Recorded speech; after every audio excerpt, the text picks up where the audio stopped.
Avant-dernier jour. Café ce matin.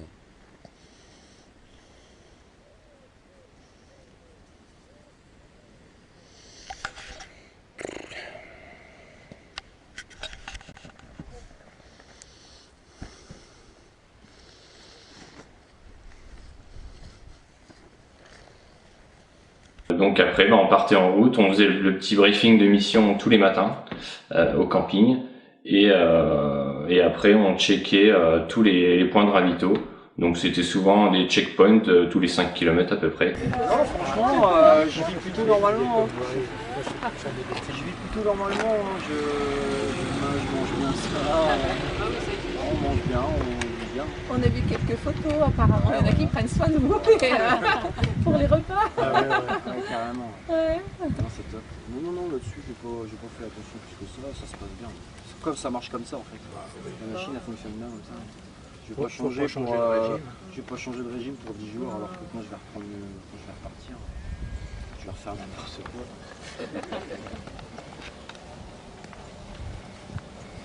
Bonjour. Toujours dans le champ, toujours.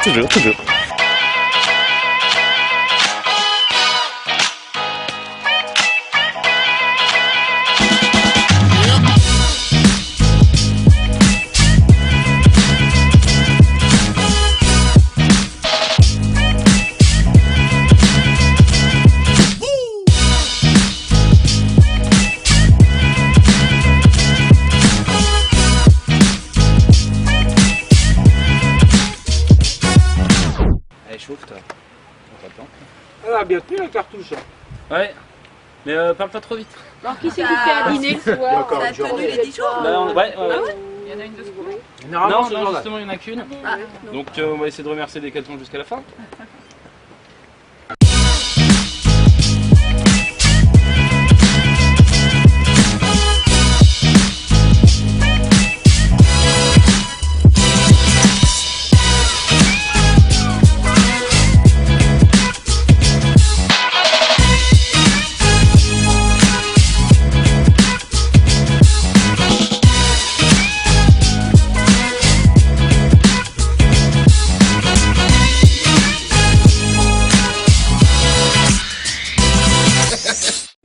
Donc voilà, là on est en train de traverser actuellement Granville. Donc on retrouve des beaux paysages qu'on avait un petit peu perdus parce qu'on manquait un peu de hauteur sur les 3-4 derniers jours. Là, on retrouve un peu de falaise, de hauteur, tout ça. Donc c'est super cool, on a un joli petit groupe. Voilà, le temps passe bien. Donc les kilomètres devraient s'enchaîner assez facilement aujourd'hui.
là on arrive à la cabane Vauban et on a Bruno qui a décidé de faire de l'escalade.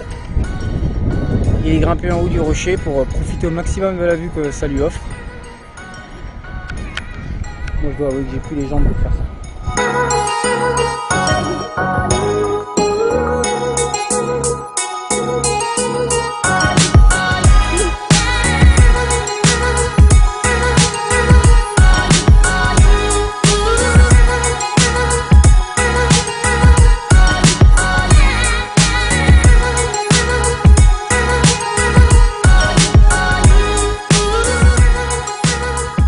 Donc là, pour la première fois de ce périple, en 9 jours, je peux apercevoir pour la première fois là-bas le Mont Saint-Michel, l'objectif final de ce défi. Donc pour la première fois on peut le voir, Mont Saint-Michel et Tomblaine en même temps. Donc magnifique vue sur la baie, même vue imprenable sur la baie. Donc là c'est quelque chose d'exceptionnel, je pensais peut-être même pas arriver jusque là. Et là il est à portée de main et juste là. Déjà une grande victoire, donc on va s'en rapprocher encore. Entre la cabane Vauban et Saint-Jean-de-Thomas, sans vouloir vanter les mérites de la Manche, je pense que c'est une des choses que la plus belle chose que j'ai vue dans ma vie, en tout cas avec les lumières qu'il y avait ce jour-là, c'était le jour pour y être.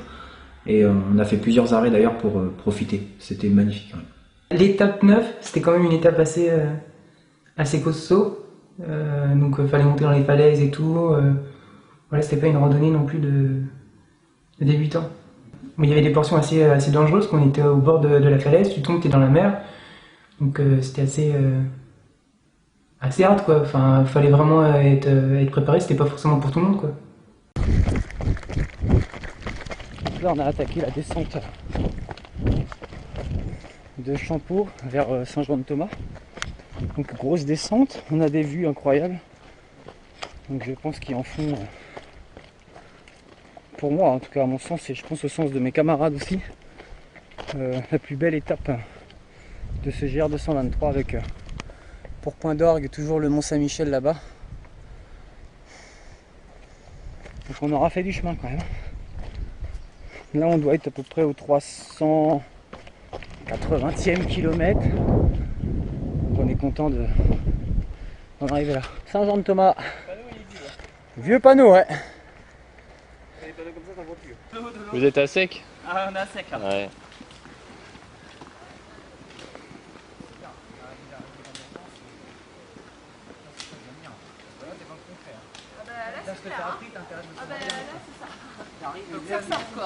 Il n'y a pas de... Alors comment j'agis en fonction d'un arrêt cardiaque? Ça, c'est quoi? Alors respire-t-il? Élévation du menton. Incroyable. C'est super beau, hein.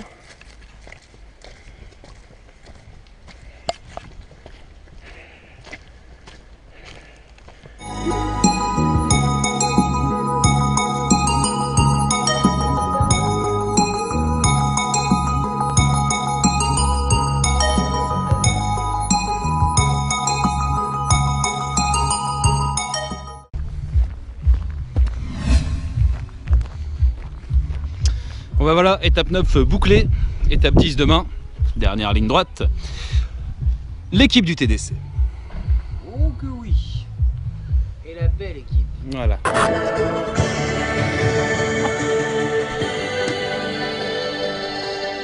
On n'est pas dans le même délire que là-bas. Hein.